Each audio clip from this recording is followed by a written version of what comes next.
YouTube channels ಅಲ್ಲೂ ಚರ್ಚೆ ಅವ್ರು ಬೇರೆ ಕೆಲಸ ಇಲ್ಲ ಪಾಪ. ಯಾರು MLA ಉಪ್ಸಿ ಎಲ್ಲೋ ಒಂದು ಕಡೆ MLA ಹಾಳು ಮಾಡ್ತಾರೆ ಅಂತಕ್ಕಂಥದ್ದು MLA ಗೊತ್ತಿಲ್ಲ ಅನಿಸೋದು ಬಹುಶಃ. MLA ಬಗ್ಗೆ ಸಿಂಹ ಆದರೆ ಸಿಂಹ ಇಂಥ ನನಗೂ ಆಡಕ್ಕೆ ನಾನು ಬೆಟ್ಟ ಮೇಲೆ ಕೆಳಗೆ ಬಿಸಾಕೋರು ಆಲ್ರೆಡಿ. ಇವೆಲ್ಲ ಬೇಡ. ನ್ಯಾಯಸಮ್ಮತವಾಗಿ ಪ್ರಾಮಾಣಿಕತೆಯಿಂದ ಕೆಲಸ ಮಾಡ್ತಕ್ಕಂಥದ್ದು ಶಾಸಕರ ಸರಿನೇ ಒಳ್ಳೆಯರೇ. ಈಗ ಯಾರಾದರೂ ಕೂಡ ನಾವು ಹೋರಾಟ ಮಾಡಿದ್ದು ನಮ್ಮಿಂದ ಆಯಿತು ಅಂತ ಎಲ್ಲರೂ ಹೇಳಿದ್ದೆ. ನಾನು ಎಷ್ಟು ನ್ಯಾಯನಾಯಕಕ್ಕಾಗಿ ಎಷ್ಟು ಪ್ರೀತಿ ವಿಶ್ವಾಸದಿಂದ ಎಷ್ಟು ಹೃದಯಾಳದ ಮನಸ್ಸಿನ ಆಳದಿಂದ ನಾನು ಶಾಸಕರಿಗೆ ನಿಮ್ಗೆ ದೇವ್ರು ಒಳ್ಳೇದು ಮಾಡಲಿ ಅಭಿನಂದನೆ ಸಲ್ಲಿಸಿದ್ದೀನಿ ಅಂತ ಹೇಳಿದ್ದೀನಿ ಇಲ್ವಾ?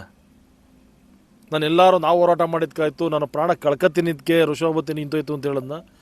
ನಮ್ಮ ಹೋರಾಟಗಾರರ ಪ್ರತಿಫಲವಾಗಿ ಶಾಸಕರು ವಿಧಾನಸಭೆಯಲ್ಲಿ ಧ್ವನಿ ಎತ್ತಿದ್ರು, ಅದಕ್ಕೊಂದು ಬಲ ಸಿಕ್ತು.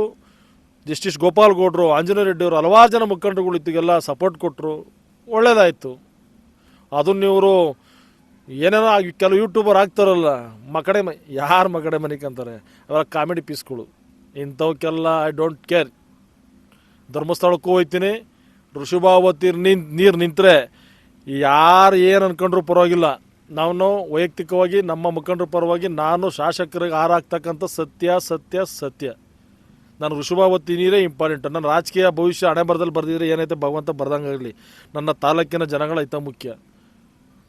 ನಾನು ಬೇರೆ ಯಾವುದೂ ಕೂಡ ತಲೆ ಇಕ್ಕಳಕ್ಕೆ ಹೋಗಲ್ಲ. ಋಷಭಾವತಿ ಸಂಪೂರ್ಣ ನಿಂತೈತೆ ಅಂತ ಈ ಕ್ಷೇತ್ರದ ಶಾಸಕರ ಬಾಯಲ್ಲಿ ಮರುಕ್ಷಣನೇ ಅವ್ರು ಎಲ್ಲಿ ಸಿಗ್ತಾರಲ್ಲ ಹಾರಕ್ಕೆ ಅಭಿನಂದನೆ ಮಾಡ್ತೀನಿ. ನಾನು ಆಡಳಿತ ಪಕ್ಷ, ಯಾಕೆಂದ್ರೆ ಅವ್ರು ಮುಖ್ಯಮಂತ್ರಿಗಳು, ಅವ್ರ ಉಪಮುಖ್ಯಮಂತ್ರಿಗಳು, ಅವ್ರ ಸಚಿವರು ಸಂಟುಪ್ತಲ್ಲಿ ನಿಲ್ಲಿಸ್ತಾರೆ ಅಂತ ಒಂದು ದೊಡ್ಡ ಮಹತ್ತಾದ ಆಕಾಂಕ್ಷೆ. ನನ್ನ ಭಗವಂತನ ಪ್ರಮಾಣಗಳು ಹೇಳ್ತಾ ಇದ್ದೀನಿ, ಒಂದು ಸಾಸಿವೆ ಕಾಳಿನಷ್ಟು ಕೂಡ ಯಾರ ಮೇಲೂ ದ್ವೇಷ ಸಾಧಿಸತಕ್ಕಂಥ ವ್ಯಕ್ತಿ ನಾನಲ್ಲ. ನಂತರ ನಾನು ಯಾಕೆ ಪಾಪ ಅಪ್ಪನ ಮೇಲೆ ದ್ವೇಷ ಸಾಧನೆ ಮಾಡಲಿ?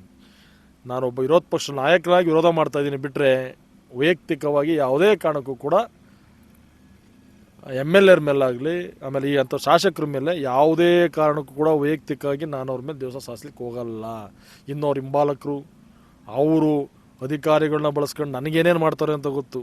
ಭಗವಂತ ಮಂಜುನಾಥ ಸ್ವಾಮಿ ಅವ್ರಿಗೆ ಒಳ್ಳೇದು ಮಾಡಲಿ.